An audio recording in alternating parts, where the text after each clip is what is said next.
खरं तर ही बैठक पुणे जिल्ह्याची होती. आमचे सर्वांचे नेते, दिवंगत नेते अजितदादा पवार साहेब,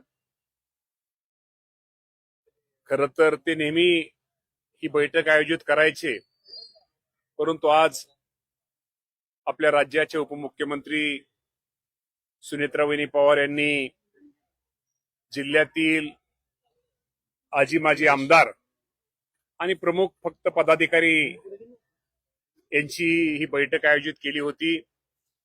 आणि या बैठकीमध्ये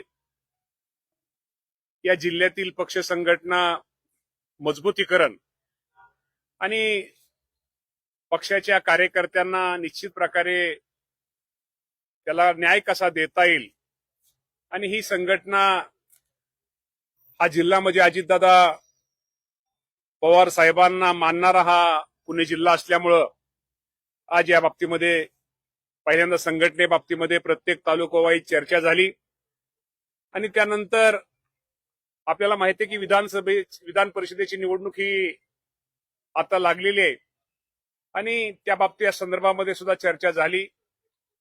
आणि आम्ही जे इच्छुक उमेदवार आहेत त्या सगळ्यांची चाचपणी वहिनींनी स्वतः केली आणि या बाबतीमध्ये आमच्या सगळ्या प्रमुखांनी आम्ही सर्वांनी एकमताने निर्णय घेतला की सुनेत्रा वहिनी जो उमेदवार देतील तो आम्ही मान्य करायचा.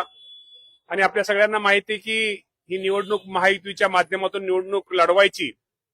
शेवटी हे तिन्ही पक्ष एकत्र बसून निर्णय घेतील.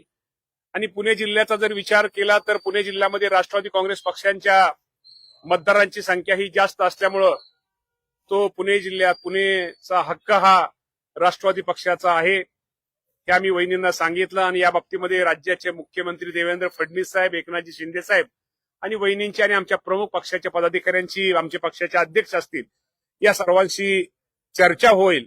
आणि या चर्चा होऊन पुणे जिल्ह्यामध्ये आम्ही महायुतीच्या माध्यमातून राष्ट्रवादी काँग्रेस पक्ष ही निवडणूक लढवेल. 344 पेक्षा अधिक जागा आहेत. 300 इच्छुक होते. इच्छुक पक्षामध्ये आमच्या खूप जण इच्छुक आहेत. त्यांची इच्छा असणं साहजिक आहे. पण या जरी इच्छुक जरी संख्या जास्त असली तो अधिकार आम्ही सुनेत्रा वहिनी पवार यांना दिलेला आहे. उमेदवार सुनेत्रा वहिनीला अधिकार दिल्यानंतर तो शहरातला आहे का जिल्ह्याच्या ग्रामीण भागातला आहे तो सुनेत्रा वहिनीने तो ठरवायचा आहे.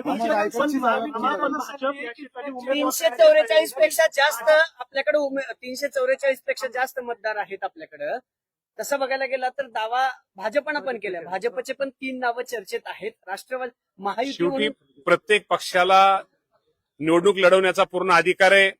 शेवटी प्रत्येकाला निवडणुकीसाठी इच्छुक असणं, पक्षाची निवडणूक असणं काय चुकीचं नाहीये.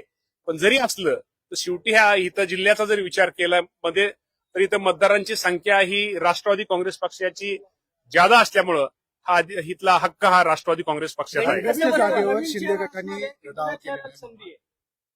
जागेवर शिंदे गटांनी दावा. ठीक आहे. या बाबतीमध्ये मी तुम्हाला मगाशी सांगितलं, या बाबतीमध्ये रायगडचा असू दे किंवा राज्यातला कुठला निर्णय असू द्या, हा निर्णय हा वरिष्ठ महायुतीचे आमचे सगळे जे प्रमुख आहेत तो निर्णय घेतील.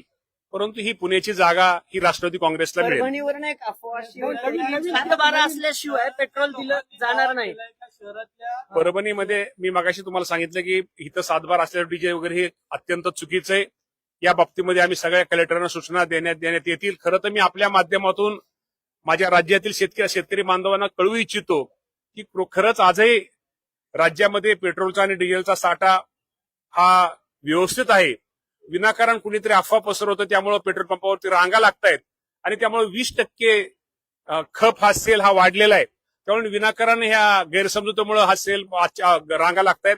कुणाही रांगा लावायची गरज नाही. कालच या राज्याचे मुख्यमंत्री देवेंद्र फडणवीस साहेबांनी सगळ्यांना आश्वासित केलेले, जाहीर केलेले की डिझेल पेट्रोलचा साठा आपल्या राज्यामध्ये व्यवस्थित आहे. संजय शिरसाट म्हणतात राष्ट्रवादीचे काय आमदार त्यांच्या संपर्कात खरंच अशी काही आहेत? संजय शिरसाट खूप मोठे नेते, त्यामुळे ते काय म्हणते हे मी त्यांच्यावरती मी पण म्हणू शकतो ते असंही म्हणणं चुकीचं आहे. मी असं म्हणणं चुकीचं आहे. असं कुठलाच आमदार कोणाच्या संपर्कामध्ये नाहीये. आणि संपर्क शेवटी महायुती म्हणून आम्ही सगळे एकत्र आहोत. समजा एखादा मी एकनाथ शिंदे साहेबांकडे गेलो, मी देवेंद्र फडणवीस साहेबांकडे गेलो किंवा संजय शिरसाट सुनेत्रावहिनी पवारांकडे आले, याचा अर्थ कोण कुठं पक्षात जातो असं नाहीये. आम्ही सगळे बरोबर आहेत. आनंद परांजपेचा तो विषय वेगळा आहे. ते पक्षाचा राजीनामा देऊन आमच्यातून बाहेर गेलेले आहेत. सुनील तटकरे काल म्हणले की आमच्यातला वाद जो आहे तो मिटलेला आहे, मात्र सुमित्रा पवार असेल किंवा पक्षाची अजून त्याच्यावर भूमिका नाही आलेली. 100% वाद मिटलेला वाद नाहीयेच. खरं तर काही लोकांनी चुकीचं दाखवलेलं. आमच्यात वाद कुठलाही नाही, नव्हता, पुढे राहणार नाही. खत आणि युरियाचा नियमावली कर्जमाफीच्या बाबतीमध्ये राज्याचे मुख्यमंत्री देवेंद्र फडणवीस साहेबांनी ज्याप्रमाणे जाहीर केलेले 30 जून पूर्वी या राज्यातील माझ्या सर्व शेतकऱ्यांची कर्जमाफी 2 लाख रुपयापर्यंत कर्जमाफी ही 30 जूनच्या अगोदर दिली जाईल. विधान परिषदेच्या किती जागा राष्ट्रवादीला पाहिजेत आणि नवीन चेहऱ्याला संधी असणारी का जुन्या चेहऱ्याला संधी देणार? नवीन जुन्या चेहऱ्याचा विषय नाही. आम्ही एकमुखी अधिकार तो सुनेत्रावहिनी पवार यांना दिलेला असल्यामुळं या बाबतीमध्ये सुनेत्रावहिनी योग्य तो निर्णय घेतील. पण किती जागा पाहिजे? जागा वगैरे किती म्हणण्याचा विषय नाही. हा विषय आजची मिटिंग फक्त पुणे जिल्ह्याची, ही मिटिंग काय राज्याची नव्हती. पण पुणे जिल्ह्याची जागा आमचा हक्क आहे. आमच्या मतदार आमच्याकडे ज्यादा आहेत, त्यामुळे ही जागा पुण्याची जागा राष्ट्रवादी काँग्रेसला निश्चित प्रकारे मिळेल. आंदोलन सुरू आहे. ही जागा शहरातल्या राष्ट्रवादीच्या नेत्यांना 13 द्यायची का ग्रामीण भागामध्ये द्यायची, तो पूर्ण अधिकार सुनेत्रा वहिनींचा आहे. आंदोलन सुरू आहे. तिथं प्रसाद लाड त्यांच्या भेटीसाठी नंतर राडा झालेला. तिथं पोलिसांनी काही कार्यकर्ते त्यांना मारहाण सुद्धा केली. मी विनाकारण ही अजून मला माहिती झाली नाही. माहिती घेतल्याशिवाय मी बोलणं बरोबर नाहीये. माहिती घेऊन निश्चित प्रकारे मी आपल्याशी बोलेन. युरिया आणि डीओपीचा तुटवडा आहे, टंचाई सुरू आहे. आता खरीपपूर्व मशागतीसाठी अडचणी येत आहेत. या संदर्भात काय नियोजन? या बाबतीमध्ये आम्ही नियोजन शेतकऱ्यांना ही अडचण येणार नाही यासाठी नियोजन केलेलं आहे. आम्ही आपले दुकानदार असतील किंवा ह्याच्यावरती असतील, आम्ही सगळेच आमचे तिथं आम्ही तपासणी ही मोठ्या प्रमाणात सुरू केलेली आहे. आणि या बाबतीमध्ये निश्चित प्रकारे जे आवंटन केंद्र सरकारने आपल्याला मंजूर केलेलं आहे, त्यातलं ते जे आवंटन आपण ताबडतोब आपल्याला कसं मिळेल यासाठी केंद्र सरकारकडे या राज्याचे कृषी मंत्री शिवराज सिंग चौहान साहेब यांच्याकडे आमच्या सगळ्यांचा पाठपुरावा चालू आहे. त्यामुळं आपल्याला शेतकऱ्याला अडचण येणार नाही, की आम्ही काळजी घेतोय.